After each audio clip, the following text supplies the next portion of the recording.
Hi అండి. Welcome to Purnaskandi. ఈరోజు నేను 16 వారాలు కామాక్షి వ్రతం ఉద్యాపన చేసుకుంటున్నాను. దానికి అమ్మవారికి నలుగురు ముత్తైదులకి తాంబూలము రెడీ చేసి పెట్టుకున్నాను.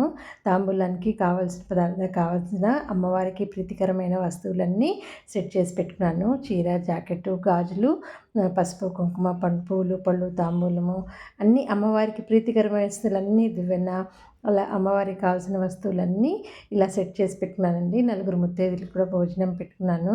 ఈ కామాక్షి అమ్మవారి వ్రతము 16 వారాలు చేశానండి. ఇవాళ ఉద్యాపన ఏ విఘ్నాలు లేకుండా అమ్మవారు ప్రశాంతంగా జరిగిందండి. భోజనం కూడా ముత్తైదులు నలుగురు వచ్చి భోజనం చేశారు. తాంబూలం ఇచ్చుకున్నాను.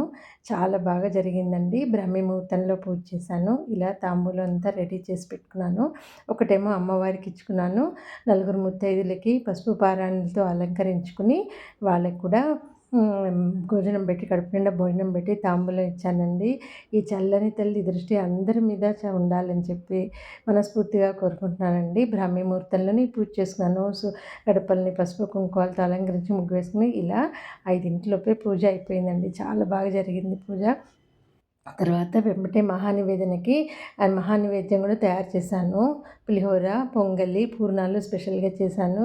అన్ని రకాలుగా చేసి అమ్మవారికి మహానివేదన సమర్పించుకొని తాంబూలం ఇచ్చుకుని ముత్తైదులకు కూడా పసుపు పారాయణ పెట్టుకుని వాళ్ళని కూడా కడుపు నిండా భోజనం పెట్టి అలంకరించుకున్నానండి.